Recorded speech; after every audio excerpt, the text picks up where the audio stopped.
que se titula, vamos a hablar de la doctrina de la justificación. O sea, ¿cómo entendemos nosotros la justificación? Y posiblemente se vayan a romper algunos patrones, ¿sí? Algunos paradigmas, ¿no? Pero vamos a leer primero y luego entramos pues en lo que queremos hablar de la justificación. Libro de Romanos, capítulo 4, vamos a leer desde el versículo 25 y continuamos hacia el capítulo 5, versículo 1 al 5. Y pues aquí, pues.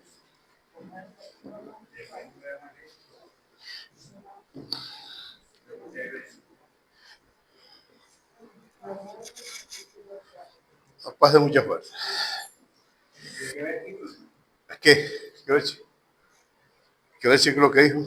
Romanos capítulo 4, 25. Y luego vamos a leer capítulo 5, versículo 1 hasta el 5. Si pueden estar sobre sus pies, se los agradezco, por favor. Y dice en el nombre del Señor Jesucristo. Ay, yo estoy lejísimo. Sí, lo que pasa es que cuando uno anda con gente así media bejuca, se le pega esas cosas. Ok, el 25, ahora sí. En el liceo dice, el cual fue entregado por nuestras transgresiones y resucitado para nuestra justificación. Justificados pues por la fe, tenemos paz para con Dios por medio de nuestro Señor Jesucristo, por quien también tenemos entrada por la fe a esta gracia, en la cual estamos firmes y nos gloriamos en la esperanza de la gloria de Dios. Y no solo esto, sino que también nos gloriamos en las tribulaciones, sabiendo que la tribulación produce paciencia, y la paciencia prueba, y la prueba esperanza. Y la esperanza no avergüenza, porque el amor de Dios ha sido derramado en nuestros corazones por el Espíritu Santo que nos fue dado. Te damos gracias, Dios, en el nombre de Cristo Jesús. Gracias, mi Señor, por tu bondad, por tu misericordia y porque nos has traído delante de tu presencia en este día, Señor, para hablar tu palabra y para ser edificados por ella, Dios mío, en el nombre de Cristo Jesús. Amén. Tomen sus asientos. Entonces vamos a hablar hoy del tema de la justificación. A estos efectos necesitamos analizar unos elementos importantes que a veces no se entienden bien de la forma como se vive, ¿no? Ahora, quiero leerles acá una cosa que escribí con respecto a la justificación. Esta guía está disponible. Pueden hablar con la hermana Lila, pero ustedes saben cómo es. Tú cancelaste la deuda. No he dicho nombre, no hable para que no sepan ahí quién es. Ok, hablas después. Dice así, la justificación no es un proceso de mejora moral ni un sentimiento subjetivo, sino el veredicto legal y definitivo de Dios, mediante el cual declara justo al pecador. Este estatus no nace de la intensidad de la fe humana, sino que tiene su fundamento absoluto en la resurrección de Jesucristo. Porque quiero comenzar de esta manera, ¿no? Bueno, porque a veces yo noto dentro de la misma iglesia aún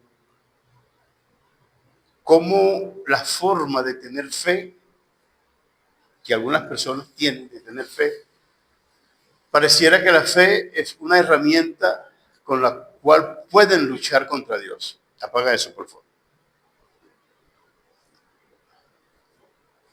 Abre y... Okay. ¿Por qué les digo esto, hermano? Fíjense. Yo cuando oigo las personas que dicen que tienen fe, yo no entiendo mucho su fe. Yo digo, no, hermano, yo voy a hacer eso por fe. Y yo le digo, ¿y si no es la voluntad de Dios? ¿Tú crees que tu fe sea más poderosa que la voluntad de Dios? ¿Aló? ¿Dónde están los aleluyas que cantaban? Es una canción. ¿Dónde están los que decían gloria a Dios? Ucha. ¿Se entendió lo que estoy diciendo o no? ¿Será que si usted tiene fe, pero no es la voluntad de Dios que algo suceda, va a suceder? Entonces, ¿para qué sirve la fe en este caso? Y eso es un punto que nosotros necesitamos analizarlo, porque a veces cuando alguien está enfermo, te dice, hermano, tenga fe, tenga fe, tenga fe. Y gloria a Dios, amén. Hay que tener la fe. Pero recuerden que no es la fe quien lo sana, ¿no? Quien lo sana es Jesucristo. ¿Quién murió en la cruz del Calvario? ¿La fe o Jesucristo? Entonces, ¿en quién debemos confiar? ¿En nuestra fe o en Jesucristo? Aló, necesitamos analizar un poquito esto, porque a veces se utiliza la fe como una herramienta contraria a Dios. Pareciera que la fe es como el crucifijo que uno se lo enseña a Dios y ya Dios hace todo porque tiene fe. Entonces, en ese sentido, hermano, pareciera que es más valiosa la fe del hombre que la obra redentora de Jesucristo en la cruz del Calvario. Que el acto de resurrección del Señor de entre los muertos pierde lucidez, pierde brillantez, pierde eficacia, pierde poder, cuando yo no me interesa si resucitó o no, pero yo tengo fe. Y el apóstol Pablo captó esa idea. Pablo se dio cuenta de ese concepto, lo fácil que el corazón del hombre puede construir un ídolo. Fácilmente el corazón del hombre puede construir un ídolo. Y la fe a veces en la iglesia es un ídolo. Porque la gente confía tanto en la fe que no obedece a la palabra. Pero no, hermano, yo lo voy a hacer porque yo tengo fe, pero la Biblia dice que no lo hagas. Pero es que yo tengo fe, yo lo voy a hacer. La Biblia dice que el que cree todo lo es posible. Fíjese cómo tergiversan toda la información y rompen con los patrones y con la esencia de lo que Dios quiere mostrarnos a través de su palabra. Entonces hay personas que confían más en la fe que en la obra redentora de Jesucristo. Por eso Pablo, cuando capta esta situación que está pasando, Pablo dijo estas palabras: si Cristo no resucitó, ¿cómo entendemos eso? Necesito que ustedes hablen un poquito porque voy a comenzar a disertar este tema y es necesario que estemos claros en qué es lo que vamos a hablar. Prenda el micrófono, mano, por favor. ¿Usted va a hablar primero o le damos al hermanito Jonathan, que es el que primero habla? Jonathan es el abridor. Bueno, yo hablo primero, porque te voy a decir lo mismo que decir. Ah, de verdad que sí. Dale los dos micrófonos, Mauro, los dos, para que se graben allí y para que se grabe también en el audio. Puedes poner la Biblia ahí. Estamos creciendo. Si quieres poner la Biblia ahí y agarra un micrófono en cada mano. Bueno, hermano pastor, según ahí lo que dice en Romano, pues, yo entiendo que la fe es como el vehículo, el transporte que nos lleva a ese regalo, a esa gracia, ¿no? Pero mayor es el sacrificio, porque si, como lo citó ahorita usted mismo, yo, si Cristo no resucitó, o sea, que superior a nuestra fe es el sacrificio de nuestro Señor Jesucristo. Y nosotros decimos, pues, tener fe. Yo incurrí en muchos errores, pero en fe de palabras mías, en fe de voluntad mía, sin haber previa mente una promesa. Entonces, sí sabemos que la fe pues es importante en el creyente, Por supuesto. porque tampoco, es decir, también Y ahorita vamos a ver la importancia de la la fe. importancia, pero hay algo superior, no sé si cabe esa palabra, superior, Y es superior. que es el sacrificio de nuestro Señor, que es la palabra de Dios Y la resurrección y de la los muertos. resurrección de nuestro Señor Jesucristo. Ok. Así es que yo más o menos no Ahora, sé. fíjese una cosa. Usted ha visto muchas veces personas diciendo que confían en la resurrección de Cristo. Muy poco. Más que todo es en la fe. Pero ¿qué le parece esto cuando la gente tiene fe en lo que cree, pero no tiene fe que Cristo resucitó entre los muertos? Bueno, porque ponen en una menor escala la resurrección y le dan más importancia pues a su propia fe. Prácticamente no se le da importancia a la resurrección de Cristo. La iglesia no ha entendido todavía, o tal vez no toda la iglesia, no toda la iglesia, pero fíjese que la gente, en su gran mayoría, le dan más importancia a la muerte de Cristo que a la resurrección de Cristo. Yo hablaba con un amigo pastor, un hombre muy entendido en la palabra, y la primera vez que yo le dije eso, y me dijo, pastor, pero ¿cómo así? Yo digo, es lo que dice la Biblia. Cristo murió, pero si no hubiese resucitado, su muerte hubiese sido infructuosa, no hubiese tenido ningún valor. Entonces, fíjense cómo nosotros llevamos todo hasta la cruz del Calvario, hasta la cruz del Calvario. Y está bien, pero no podemos perder de vista todo el pensamiento del corpus paulino, todo el planteamiento de la idea paulina. Y Pablo supeditó todo. Pablo lo condujo todo y lo subordinó todo a la resurrección de Cristo. ¿Por qué Pablo perseguía a la iglesia? Porque los cristianos decían que Cristo había resucitado. Y Pablo dijo, les voy a demostrar que Cristo, que le voy a demostrar que ese que murió no ha resucitado. Y Pablo se empeñó en esto. Pero cuando Jesús lo encuentra en el camino y dijera el hermano Nel que vino el estrellato, entonces Pablo dice, ¿quién eres? Y le dijo, yo soy Jesús, a quien tú persigues. Ah, entonces sí está vivo. Entonces el más grande perseguidor de la iglesia y el más grande perseguidor de la resurrección o de los que creen en la resurrección se convierte en el más grande de los predicadores de la resurrección, el cual subordinó todas las doctrinas del evangelio a una doctrina, a un pensamiento. Y él dijo, si Cristo no resucitó, somos los más dignos de conmiseración de todos los hombres. Imagínense el nivel de bajeza que Pablo le está otorgando en este caso a la iglesia, si la iglesia está creyendo en un hombre que está muerto. Gloria a Dios, aleluya.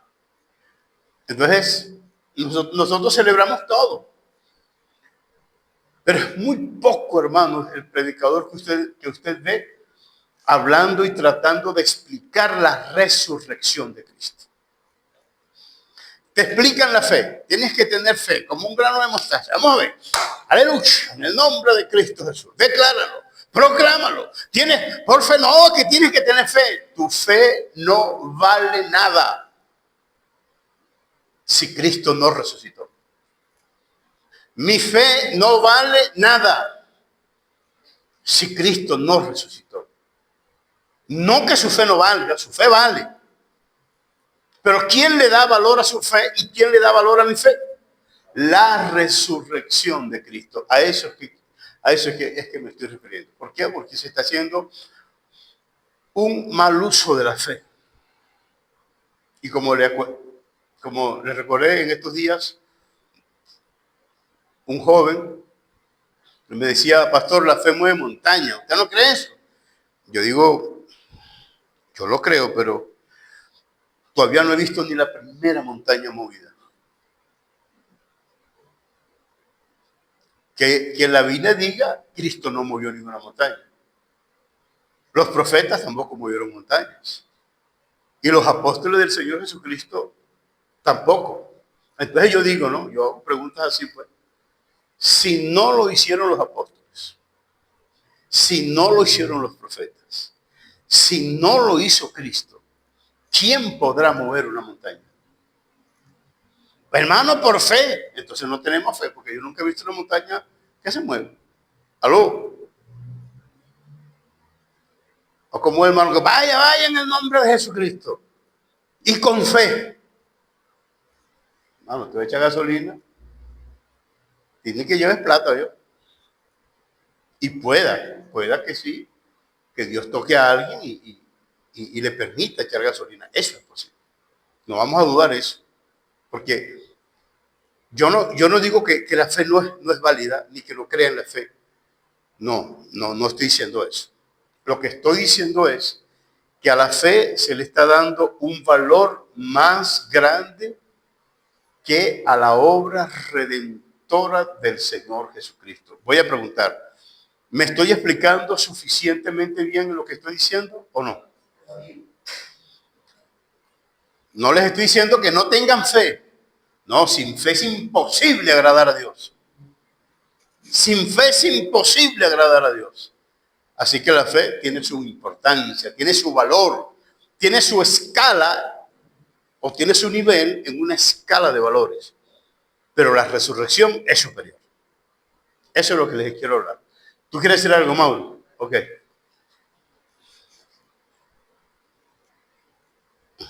Gloria a Dios. Dios le bendiga, hermano. Amén. Yo creo que en primer lugar, la fe, por la importancia que Dios le dio, o sea, la importancia que Dios le dictó al hombre, o sea, que sin fe era imposible agradarle. Es decir que, y eso es así, el ser humano vio como una herramienta como para torcerle el brazo a Dios. Algo así más o menos. Y partiendo de esa premisa, lo vio como una herramienta poderosa para alcanzar cosas, pero no, y a partir de allí se le ha dado un mal uso. Es decir, que la fe, una oportunidad, una hermana me dijo, hermano, yo quiero saber si yo tengo fe. Y yo le dije, usted me corrige si es. Vamos a ver qué fue lo que tú le dijiste. Yo le dije así, ¿cuántos años usted tiene en el Evangelio? Perseverando. Me dijo, oye, 20 años. Entonces sí, tiene fe. Claro, tiene fe. Porque la fe es para alcanzar lo que era imposible creer. Es decir, que la fe es la que te hace perseverar. Insistir en una idea que es contraria a este mundo. Es decir, que la fe, según la historia que Dios saca a reducir ahí, en los versículos, los versículos antes del que se leyó, está sacando una historia de Abraham.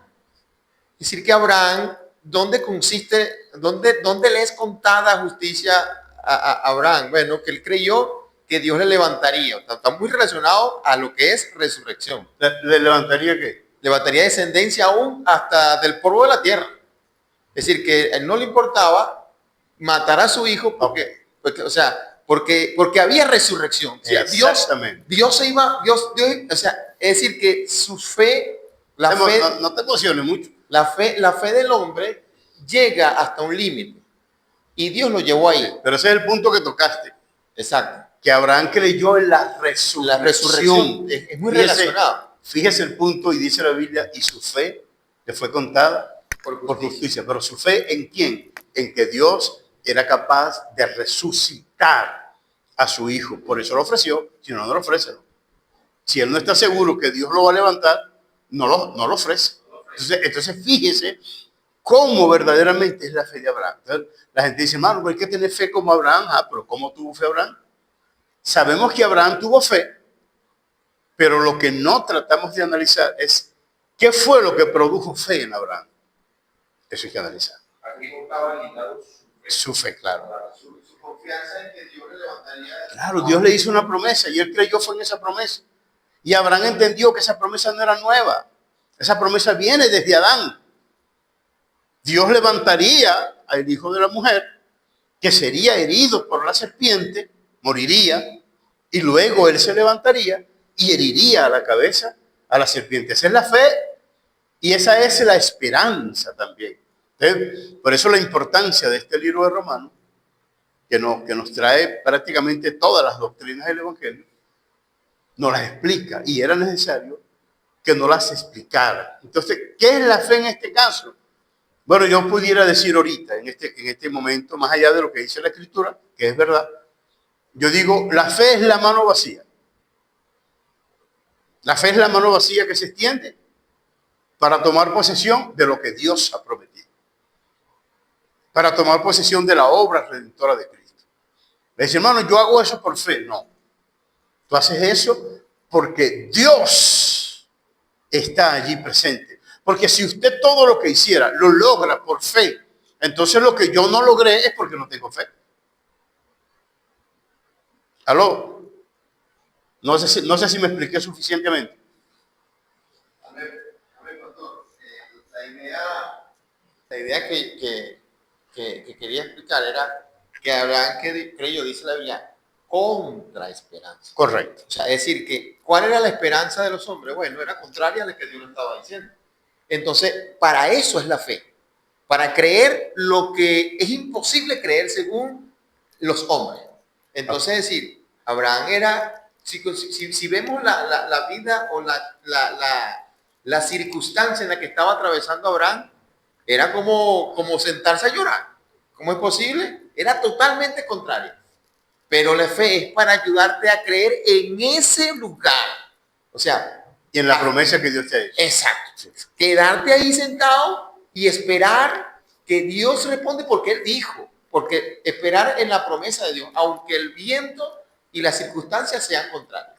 Gracias, hermano. Ahora fíjense que una gran mayoría de la iglesia hoy en día quieren forzarle el brazo a Dios, torcérselo, y le dicen a alguien, hermano, tengo una palabra de Dios para ti. Ay, ¿cuál es la palabra de Dios? Esta y esta y esta y esta y esta. Y a mí me han dicho, hermano, mire, yo tengo una palabra de Dios. ¿Y cuándo te la dio Dios? ¿Tú escuchaste a Dios que te dijo eso? No, me lo dijo a través de fulano de tal. Ah, no. Entonces no diga que Dios le dijo. Diga que el hermano dice que Dios le dijo. Abraham podía decir que Dios le dijo, ¿verdad? ¿Mandó a otro o qué? Isaac podía decir que Dios le dijo. ¿O no? Juan el Bautista podía decir que Dios le dijo. Jeremías, Isaías. Porque Dios hablaba directamente con ellos. Ahora, no quiere decir que Dios no pueda utilizar un vaso para hablar contigo. Sí puede, pero no todo el tiempo. No carratico, hermano. Dios tiene su forma. Y puede tener muchas formas. Nosotros no somos capaces de poder determinar las formas. Pero a veces es el corazón del hombre que comienza a construir ídolos. Y uno de los ídolos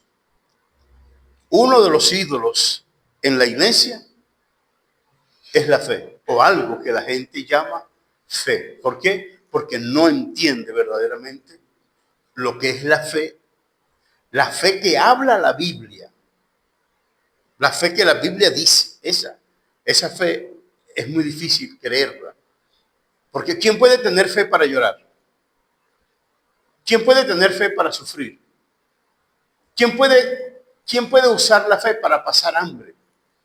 ¿Quién puede usar la fe para sufrir desnudez? ¿Para qué usan la fe la gente? ¿Para qué la usan? ¿Cómo? Claro. Para un carro, para una casa, para esto, para un trabajo. No, yo tengo fe. Pero ¿quién dice, yo tengo fe que voy a pasar hambre? ¿Cómo se ríe ya Álvaro usted ya? Ahora Santiago.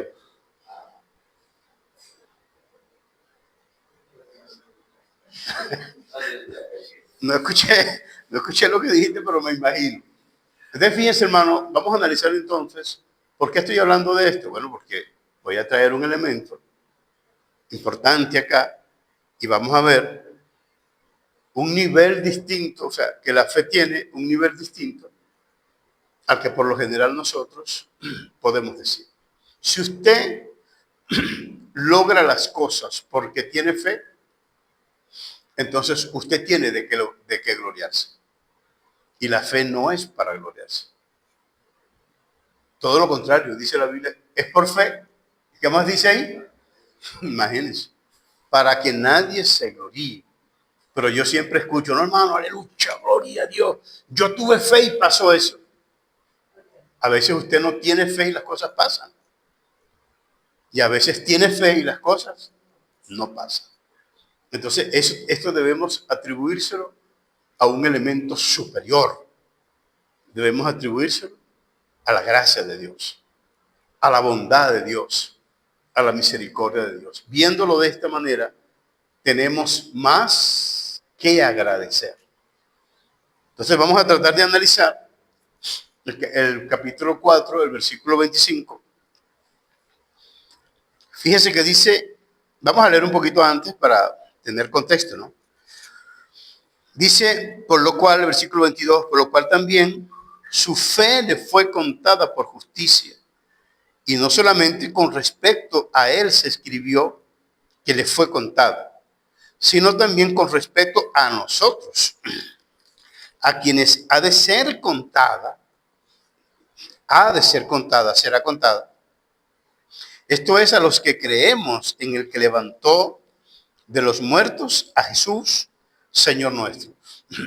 Luego dice, el cual, es decir, Cristo, fue entregado por nuestras transgresiones y resucitado para nuestra justificación. Fíjese la forma cómo está el verbo, ¿no? El verbo está en un estado pasivo. Cristo fue entregado.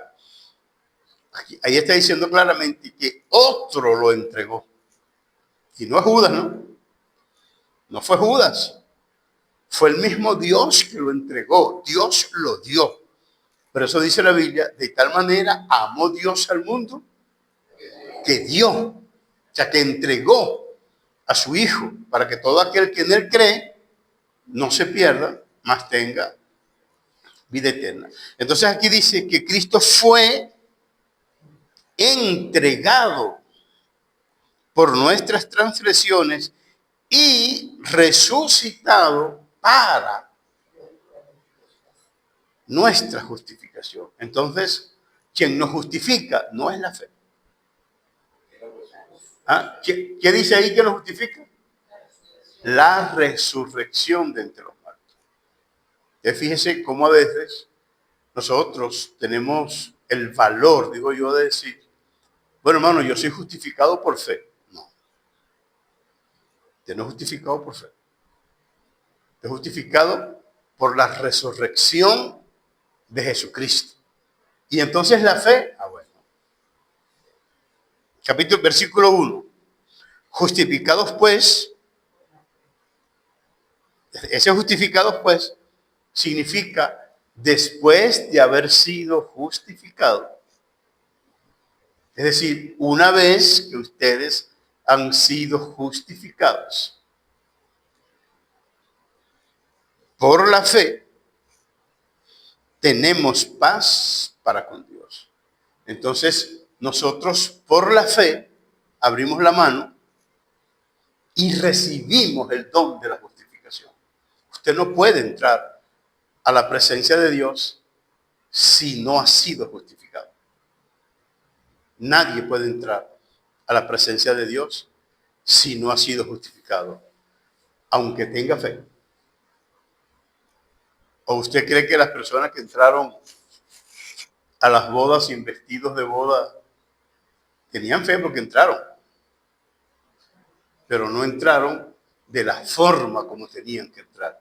Y por no entrar de la forma que debían hacerlo, fueron echados a las tinieblas de afuera, donde será el llanto y el crujir de dientes. Entonces, hablamos del punto de la justificación. ¿En qué consiste la justificación? Bueno, es un acto que pudiéramos decir, un acto judicial.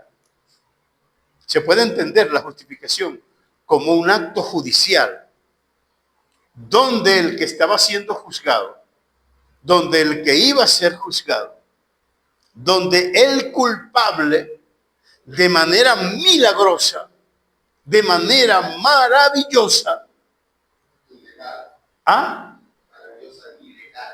Ilegal de ilegalidad o de legalidad. Podríamos decir maravillosamente legal, para quitarle ese i del medio, aunque yo sé que tú lo estás utilizando como una conjunción, pero como está pegadito, ese es el problema de nuestra fonía. Pues. Entonces, fíjense una cosa, ¿no? Cónchale, es un milagro, pues. Porque tú estás esperando la sentencia de muerte y te aparece una sentencia de perdón, una sentencia de vida. Y dices, ¿pero cómo es esto? Bueno, vamos a poner un ejemplo de lo que la Biblia señala con respecto a este asunto, ¿no? La Biblia dice que Dios le dio una palabra a Adán y a Eva. Y les dijo, el día que comas de ese árbol, morirás. De manera que en el momento que pecaron, Dios vino al encuentro de ellos. ¿Pero qué hicieron ellos? Picaron los cabos, se escondieron. ¿Qué hubieras hecho tú? También todos nosotros hubiésemos corrido, porque siendo culpable y estamos viendo que llega el verdugo, ¿qué vamos a hacer nosotros? Pues nos asustamos y salimos corriendo. Pero resulta que el que llegó no llegó para matarlos, sino llegó para decirle, la mujer parirá un hijo que te librará de tu culpa y de tu pecado. Gloria a Dios, aleluya. Con razón dice el apóstol Pablo, la mujer se salvará engendrando hijos. No significa eso que toda mujer que para se salva y la que no pare se condena. No, Eva, por lo menos Eva se salvó, físicamente hablando, porque tenía que parir a un hijo. Y en ese hijo está la promesa de la redención de la humanidad. Entonces, como dice el apóstol Pablo en el capítulo 3 de Romanos, dice, la paga del pecado es muerte. Pero el regalo de Dios, que es vida eterna, ¿en quién? En Cristo Jesús, Señor nuestro. No es en su fe, es en Cristo Jesús. ¿Pero por qué? ¿Por qué tenemos confianza en Él? Porque Él se levantó de los muertos como Dios lo había prometido. Gloria a Dios. Ahora sí creemos entonces y decimos, oye, gloria a Dios, que el Señor Jesús, cuando merecíamos la muerte, Él nos dio la vida.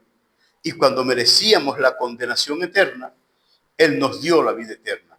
Eso es lo que se conoce como el acto de justificación. El culpable es señalado ahora como inocente.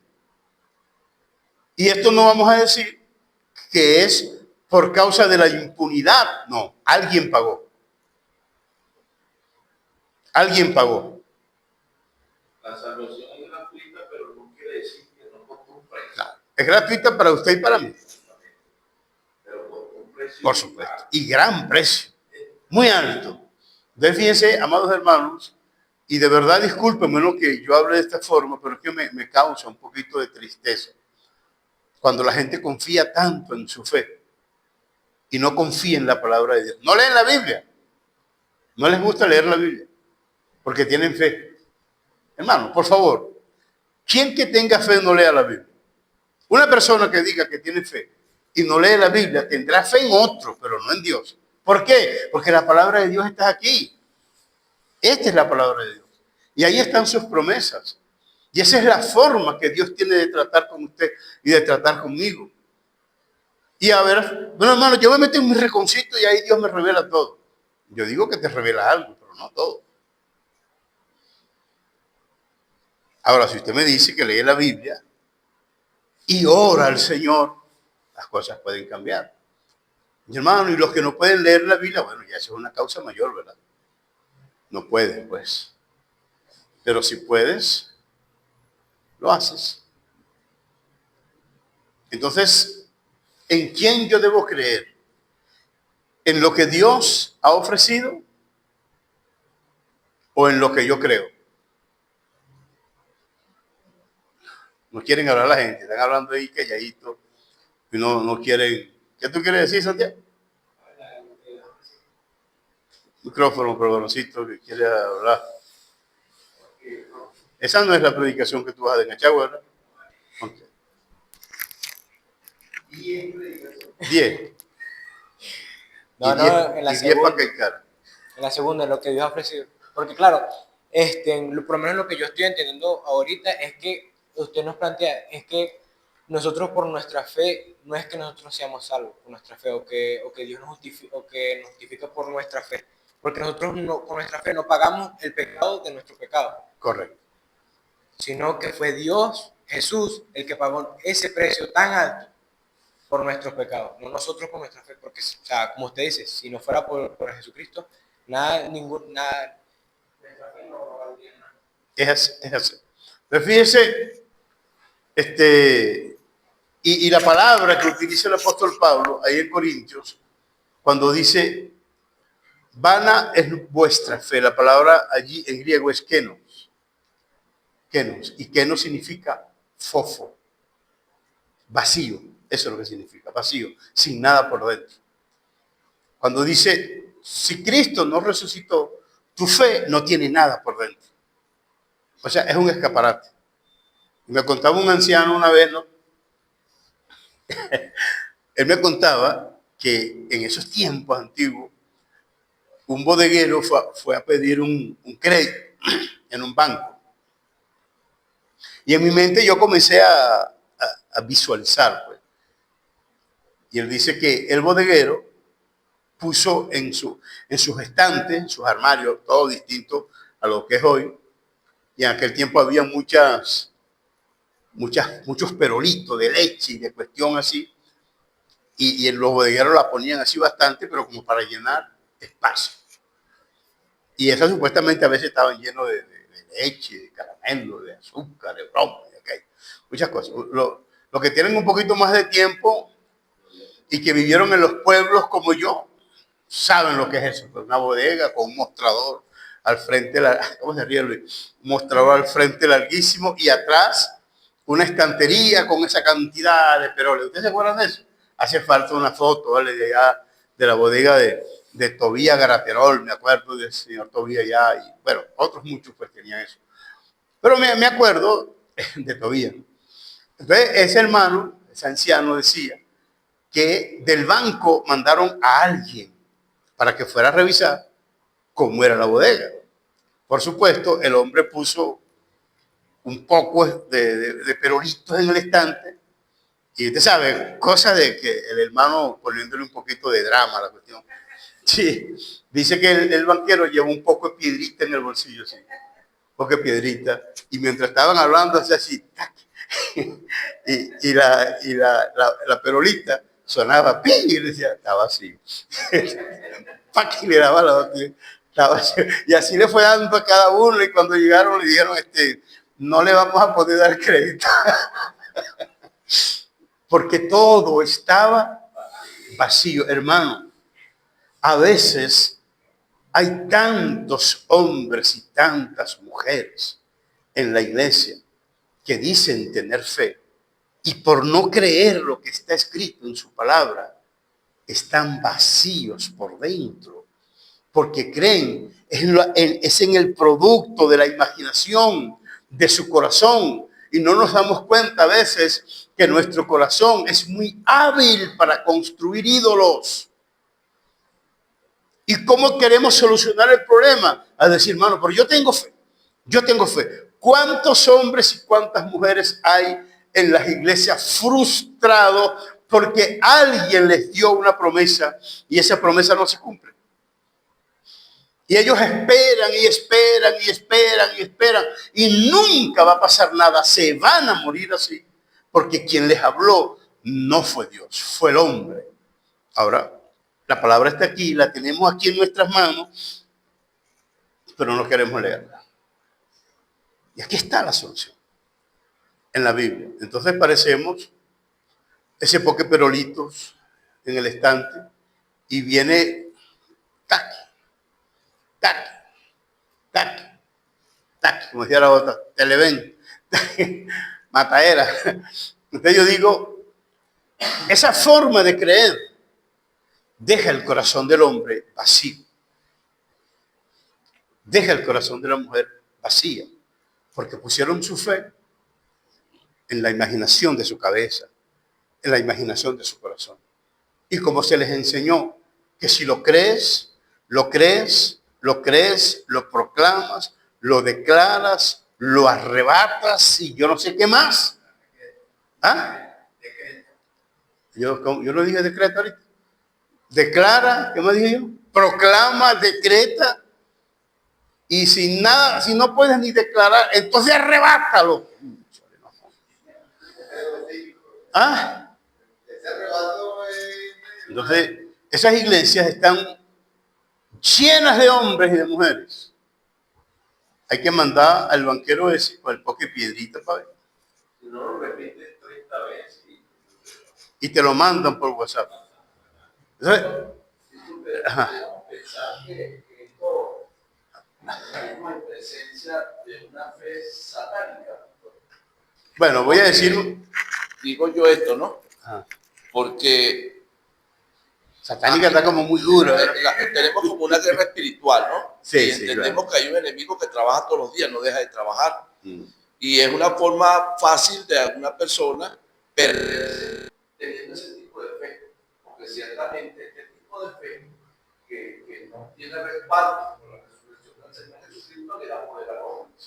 Creer en él, porque el hombre mismo se cree que va a torcerle la voluntad a Dios por medio de esa fe. Pero tiene que haber algo espiritual que le hace creer a ese hombre, a esa mujer, que al proclamar, al decir una cantidad de cosas, ellos ciertamente Dios lo va a conceder. De repente, hermano Alberto, tal vez no se pierda, ¿no? Como para no poner la salvación tan frágil. Ajá. Pero, porque a veces nosotros creemos en Dios de todo corazón, pero alguien me dijo, mira, si tú proclamas que ese teclado Dios te lo va a dar, entonces Él te lo da. Pero eso no significa que no crea. Puede creer en Dios. O sea, cree verdaderamente en Dios, pero su fe, aparte de la fe que tiene en Dios, la fe para alcanzar cosas está mal enfocada. Pero pudiera ser entonces que sea una corriente diferente. Por eso le digo que aquí tiene que haber un personaje trabajando, pastor. Solo que no lo vemos, claro, porque es sí. espiritual. Sí, sí pero es. tiene que haber porque cuando nosotros ponemos la confianza en esa fe que nos da poder, oye, le quitamos la vista al que realmente tiene poder, que es Jesucristo. Entonces, por eso le digo que aquí como que hay una lucha espiritual que le hace creer al hombre que por medio de esa fe que le da poder, ellos pueden torcer la voluntad de Dios. Fíjense que, hermano, y este asunto es tan complejo, ¿no? Voy a decir esto y ya cuando tengo que editar después para no ponerlo. De repente Karina no sabe lo que pasó con el esposo por allá. Pero ese hombre está vivo por misericordia de Dios. Porque a él le echaron un cuento allá. Se lo voy a hacer corto. Un hombre fue a pescar y agarró 2 tembladores. Un amigo de él. Y se lo trajo para su casa. Como una anguila. Pero es un pez, como una anguila. Pero tiene electricidad en el cuerpo. Y puede matar a cualquiera, pues, en el río. Bueno, entonces, este pez, el hombre lo agarró, lo llevó para su casa. Dos. Y pero lo quiero hacer corto, yo quiero hacer corto. Entonces, sí, y el punto es que cuando él lo llevó a su casa, lo puso cerca de un cuero de babo seco. Tenía 4 años muerto. Y ese babo salió corriendo.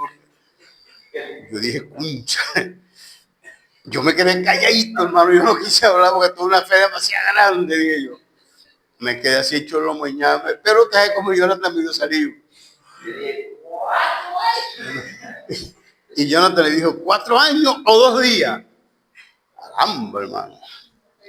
El hombre le dijo, sean 4 años, sean 2 días, muerto. O sea, que es lo que quiso decir que el animal estaba muerto.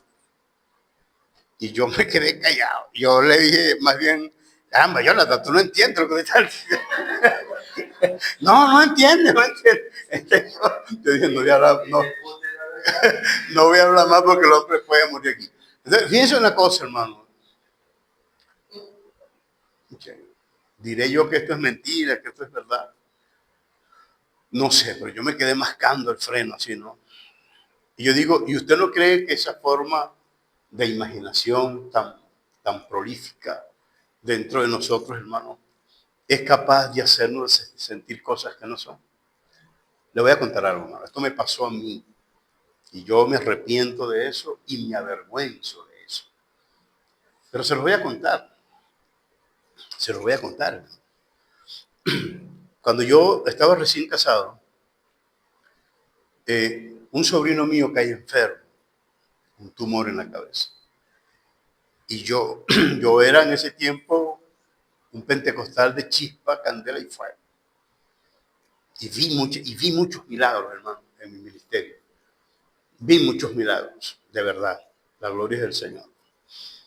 Y un día yo estoy arrodillado en mi casa, llorando por la enfermedad de mi sobrino, llorando. Y yo sentí que alguien se arrodilló al lado mío y me puso la mano en la espalda. Eso yo lo sentí, de verdad, eso yo lo sentí. Y cuando yo sentí eso me paré y dije, listo, está sano el muchacho.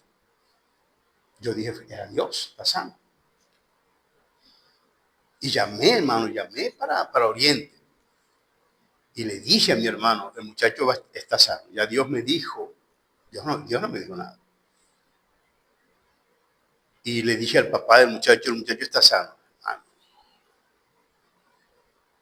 Y yo me levanté, dejé de orar, confié pues en Dios. Confié en mi fe. Eso fue como un sábado, viernes creo, viernes. Me acuerdo que llamé a mi primo Ángel, estaba trabajando por ahí como vigilante y le conté, primo, me pasó esto, Y él me dijo, oye, primo, ¿estás seguro? Y yo, claro, vale, ¿cómo no estás seguro? O sea, tienes que creer sin dudar, fíjate. Fíjate el asunto. Entonces, el domingo fui a predicar a una iglesia, la escuela dominical, me acuerdo, y me fui con mi esposa. Yo vivía en la zona colonial. Y cuando llego, me dice la abuela de mi esposa, me dice, hermano Luis, lo llamaron de Oriente. Yo dije, se murió el muchacho. Yo sentí como un baño de agua fría, hermano. Era un niño, ¿no? Yo digo, bueno, se fue con el Señor. Pero comienza la batalla dentro de mí. ¿Cómo yo le digo a los que yo le dije que él no iba a morir? Porque no fue tanto que dije, lo sentí, o sea, no les expliqué pues lo que yo sentí, lo que en realidad pasó. Pero yo dije otra cosa. Cuando yo tuve que enfrentarme a esa realidad, en mí surgió otra idea. Fíjese la capacidad de proliferar ideas para mantener la primera. Entonces yo dije, Señor, ¿y si fue que murió para que tú lo resucites? Entonces yo voy a resucitar. Fíjate eso, hermano. Yo dije, yo voy en el nombre de Jesucristo, con fe, a resucitarlo.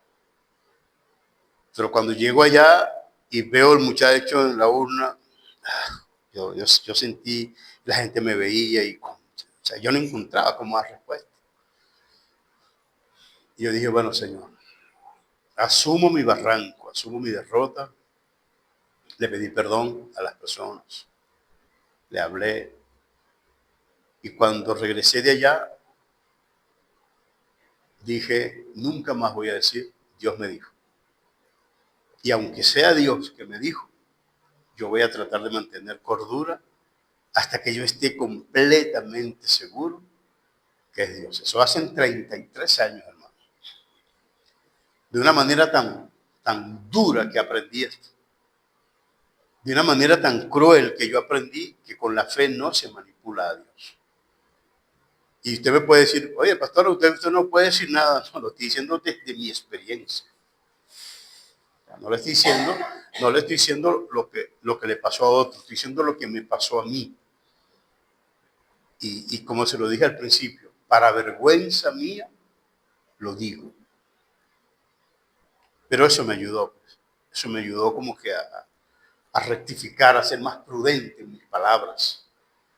Y no que yo no crea lo que está escrito, yo creo lo que está escrito, hermano. Pero tuve un arrebato de fe. Confundí un acontecimiento, algo que en realidad me pasó, porque sentí de verdad que alguien estaba ahí y me puso la mano en la espalda. Eso lo sentí de verdad.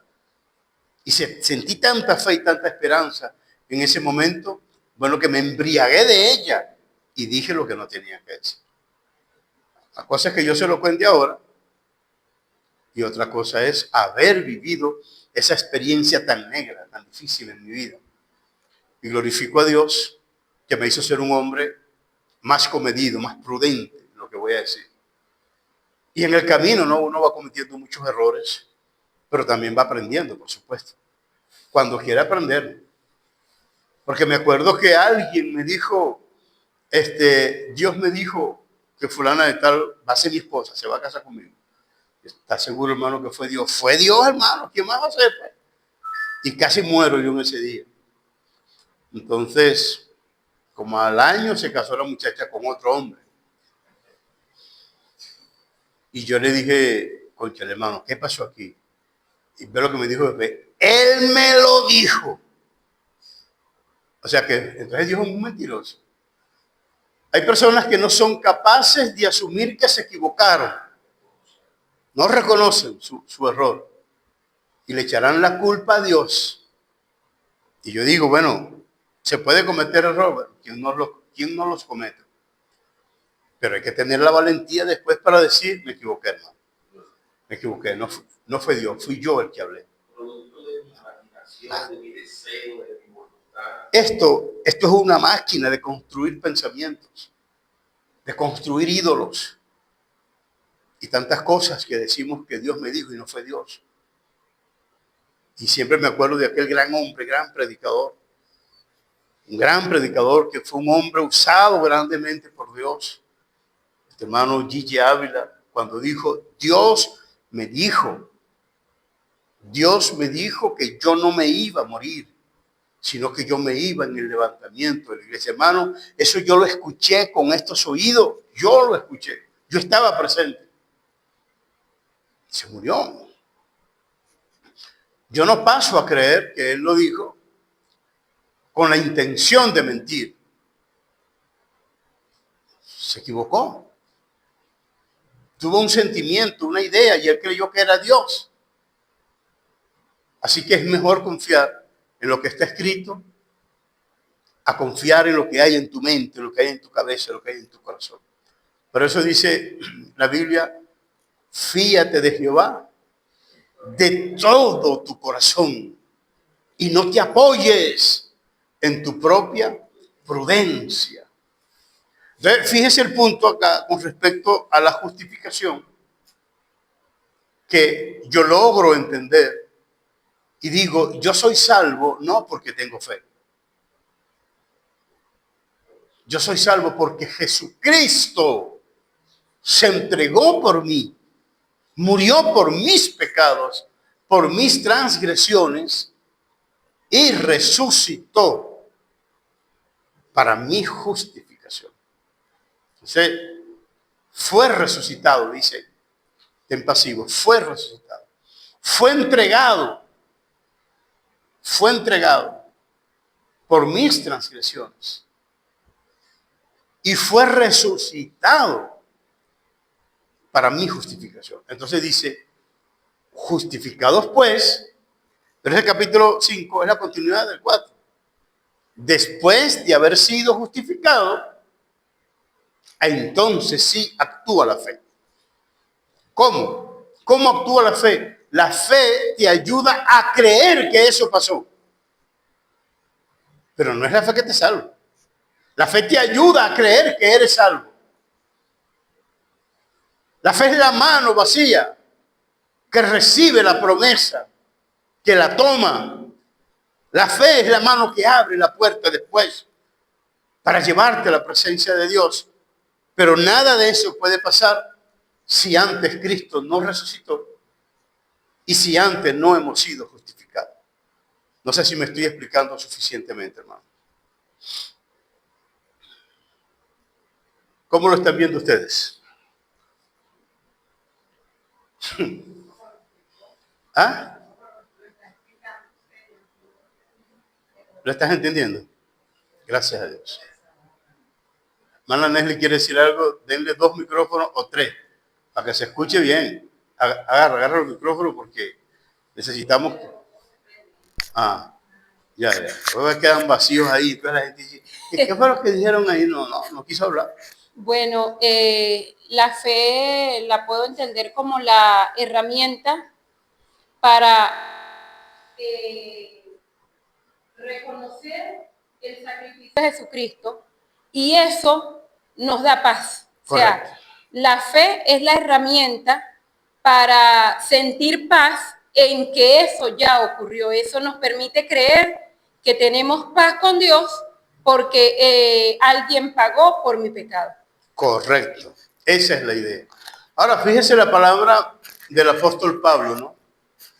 Por la fe tenemos paz. ¿Pero con quién? Entonces, eso quiere decir que teníamos un problema con Dios. Por eso estamos en juicio. Por eso surge la necesidad de que seamos declarados inocentes. Por eso las actas eran contrarias. Por supuesto, hermano. Actas que nos eran contrarias. Y están en todas partes, son visibles. Y Cristo dice, dame que esas actas. Las llevó y dice la Biblia que las clavó en la cruz. Está diciendo, ya, eres inocente. Señor, y no tengo que pagar nada. No tienes que pagar nada, eres inocente. Y eso es lo que los judíos no podían entender. El martes que viene vamos a hablar de eso. ¿Por qué los judíos no podían entender eso? Hermano Mauro, ¿quiere decir algo? Por favor, presten la ayuda. Amén. Llame una ayudadita, hermano. Bueno, ¿y cuándo me vas a ayudar? Pues? Amén, pastor. Yo entiendo algo más o menos así, pastor. El que está, como el reo que está confinado en una cárcel, completamente persuadido de que no hay solución. Y que lo van a matar. Pero llega alguien y le dice, ya su fin es muerto. No hay forma, es irremediable su situación. Y de repente alguien le dice, le abre la puerta, sal. Y entonces, pero sal. Entonces, yo creo que ahí es donde acciona la fe. O sea, para ayudarme a creer que eso es verdad. Mi visión cambió. O sea, que alguien murió por mí. Sin que sacarme. Yo creo que lejos de un tercero es creer mi propia salvación. O sea, que alguien murió por mi lugar y que yo quedé libre en ese caso. Está justificado. Está justificado. Entonces, que alguien me dio de su justicia y entonces la fe es para yo creer, salir de ese trance. ¿Pero por qué será? Pues? ¿Por qué necesito la fe para eso? Porque era la autoconvicción de que ya no había remedio. Es como decir que yo merezco, o sea, cuando una persona, yo merezco ser salvo, ser condenado. Es como decir que alguien dice, pero ¿por qué no vas a sacar si mi condición era irremediable? Y uno dice, no puede ser. No puede ser. Entonces la fe ahí, en ese momento, la fe entra en acción para sacarte de ese trance. La fe te ayuda a entender cómo sucede lo que no podía suceder. O sea, cómo es lo que no podía ser. Pero no es la fe quien te salva. Es la fe quien te ayuda a entender que eres salvo. Gloria a Dios. Es decir, que yo era salvo y no lo sabía. Dicen, ¿cómo, hermano? ¿Sin recibir a Cristo? No. Fíjese, Cristo murió antes de la fundación del mundo. Todos los seres humanos ya están perdonados. Gloria. Qué triste cuando lleguen a la condenación y se han llevado al juicio del trono blanco y Dios le diga, te perdiste porque te dio la gana. ¿Pero por qué? Pues porque yo compré tu salvación. No puede ser si yo la compré. Y entonces, ¿por qué no soy salvo? Porque tú no la quisiste. No tuviste fe para creer lo que yo había hecho por ti. Y así como era justo que te salvaras, si creías en lo que yo hice por ti, ahora es justo que te condenes por no creer lo que yo hice por ti. Ahí actúa la fe. Entonces, nosotros estamos aquí por fe, claro, claro. Pero ¿por fe en qué? ¿Por fe en quién? Por fe en Jesucristo. ¿Pero cuál Jesucristo? El que se levantó de los muertos. Por eso estamos aquí. Mi hermano, yo tengo fe que yo salgo por aquí ahorita y voy a conseguir tal cosa. Es posible. Es posible que lo consigas, pero no es seguro. ¿Usted sabe qué sí es seguro? Que aunque lo consigas o no lo consigas, la obra redentora de Jesucristo se cumplió. Jesús se levantó de entre los muertos y le da garantía a la fe que yo deposito en esa obra redentora. Entonces, cuando utilizamos la fe para querer que Dios haga lo que nosotros decimos, bueno, estamos utilizando pólvora en Samur. La fe no es para eso. La fe es para creer lo que Jesucristo hizo. La fe es para creer que yo, mereciendo la condenación eterna, Dios me ha dado la salvación eterna. Pero la fe no tiene el poder de salvarme. Tiene el poder de hacerme entender la realidad manifestada en la obra redentora del Señor Jesucristo. Entonces, fíjese, la fe es mala, no es mala. Sin fe es imposible agradar al Señor. ¿Pero por qué? Bueno, porque si creemos en Cristo, en que su obra redentora se cumplió, ¿eso agrada a Dios o no? No podemos hacerlo si no es por fe.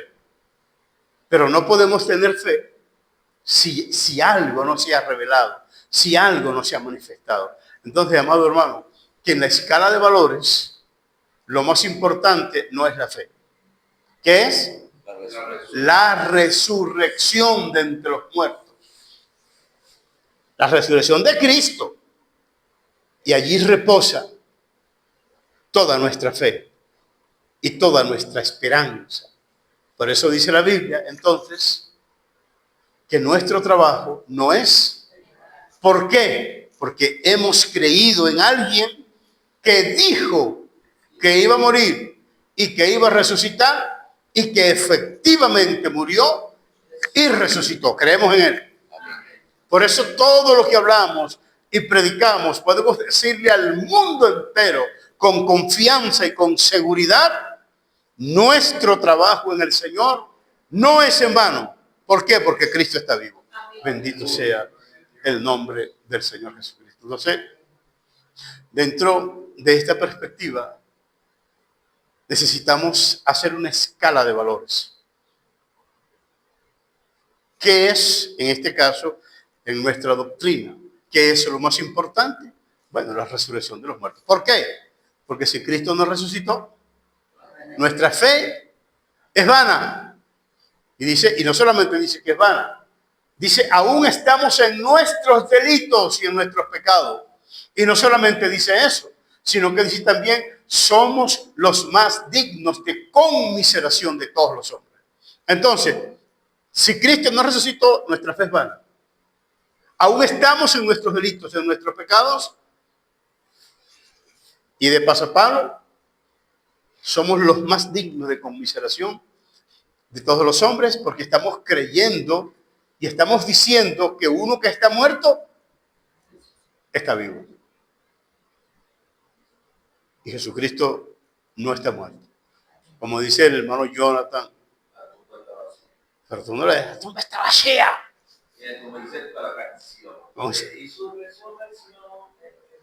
Exactamente. Uy. Gloria a Dios. ¿Tienen algo que decir, jóvenes? Nada más que decir. Bueno, el martes, con la voluntad del Señor, vamos a continuar con otros elementos que están allí. ¿Cuál era el problema que estaba pasando en Roma para que Pablo sintiera la necesidad de explicar esto? ¿Por qué lo explicó? ¿Qué estaba pasando allí? Y hay otros elementos. Tenemos que hablar de la gracia, tenemos que hablar de la esperanza. Entonces, todo eso lo vamos a hablar en esta partecita del libro de Romanos. Que Dios les bendiga, que el Señor les guarde.